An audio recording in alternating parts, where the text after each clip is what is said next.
So a lot of patients, facial rejuvenation or aging face patients, this woman's having a facelift, have an aged upper lip. And so a lip lift in conjunction with a facelift has become, is actually seeing a little bit of a resurgence in popularity. We used to do it years ago.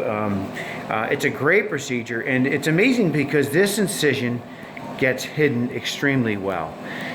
So some people, you'll hear it, you know, as a bullhorn or what have you, but we mark it out so the upper incision is just about a ½ millimeter out from the crease. You come up into the nasal sill, right along the base of the columella here, and then same thing up, peeking up in the sill.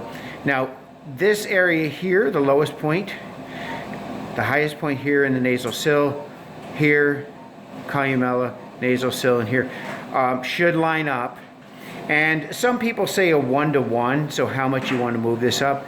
I like to use about a 1.5. So I'm doing, you know, we want to move her up maybe 4 or 5 millimeters. So I'm using 7 millimeters as far as my points. And that's where we're going to mark here. And then we just, so this is the laterally here. We mark out this point. And I like calipers. You can certainly do this with a, you know, another measuring device, but calipers are very, very precise. So that's 7 millimeters here, 7 millimeters here at this high point, 7 millimeters here, base of the columella. Show that here. Nasal sill again, double checking it, and then again over here at the insertion of. Okay, and then we just basically connect the dots. She's, you know, 7 millimeters is a fair amount, so we have to fade that away as we come up along the ala. So here she is, but we want to perform a little bit of an aggressive lip lift on this individual. So we'll bring that up like that, and then do the same thing over here. And then we'll talk specifics of the technique once we begin the procedure.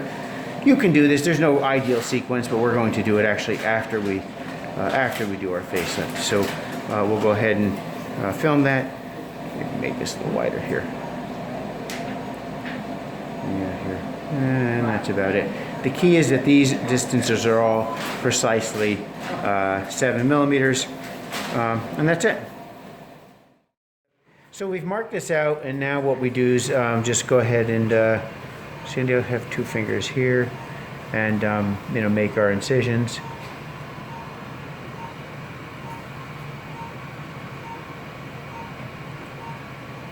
And these are basically perpendicular. We want to go down to take the deeper fibrous tissue and into the subcutaneous tissue, but not to get into the orbicularis muscle. Okay, so we're taking our incision around. We marked this out very precisely before, and so now it's just a matter of cutting along the dotted line, if you will, and removing the tissue. Okay. Okay, I'm going to come over here midway to the column. Now I'm going to work my way this way, Sandy, first. Okay. All right, now that I've kind of scored it, I'm going to go down through the dermis second pass. We can go pretty fast with that. So I like to use the tiny double prong because you're not just kind of macerating the tissue. It allows me to kind of hold some traction. Coming down to the deep fascia. Here we go. Some people talk about undermining this, but we don't find that to be necessary, and just another degree of trauma. So very precisely moving this, and then advancing the lip. We'll put a couple of deep sutures in, usually sufficient. Just a little bit of this orbicularis, just to help prevent some of the bunching. You can get into a little bit of bleeding here and just have to deal with that. But just debulking this a little bit. makes the contour on the surface a little bit more ideal. Periosteal going deep. We have a nice anchor point, and then same thing, deep, superficial, deep. Grabbing Orbicularis so that our knot on this suture is deep. You don't want that close to the dermis. You want it deep. So we'll hand tie this.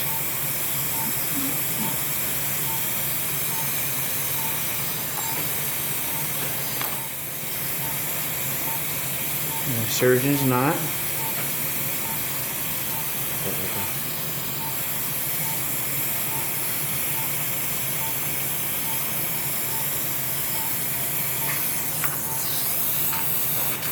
These patients will have some edema of the upper lip for a little bit.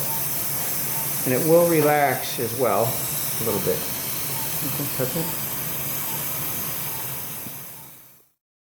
And then typically 1, 2, 3, 4, 5, 6 of the foro Vicryls in there so that there's no tension on the suture line. And at this point we'll go ahead and start with our closure, and we like to use a 6-0 Prolene on that, so I'll go ahead and start that and run that as well now. Okay, lining these up with a good skin closure. This has now been repaired with a 6-0 Prolene. There's no tension on that area at all. We've got some nice advancement of the lip in all 3 points, and these sutures will come out in 6 to 7 days, and that's it.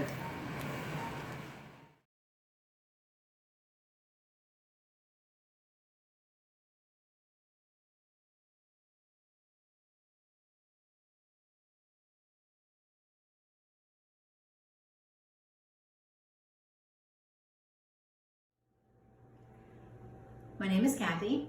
I've come to Dr. Williams to have a little bit of work done, and at Christmas time I was considering, work on my face, and I was in the bathroom with my daughter and we were reapplying makeup, and I had like a darker red lipstick on, and she kind of looked at me and I said to her, my lips are so skinny looking, and she goes, you sort of look like the Joker. We were just teasing.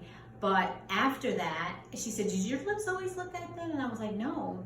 As I got older, they got thinner. So after that, I kind of did a little bit of research looking online about what you could do. So I called Cheryl here at Dr. Williams' office because I knew I was going to see him for some surgery in March. And I asked her about a lip lift. And she said, oh, we can add that. And she explained to me how if I fill my lips, I have to do it consistently, but if I do the lip lift, that's it, that's all I do. And the huge change that's happened is the amount of space between my nose and my lip is, much more shortened. It was very long, and the difference in the look of my overall face, I love it. It doesn't make me look like I have large lips, but it just looks proportional to my face. So I'm really happy I added that to it. It made a big difference in the outcome.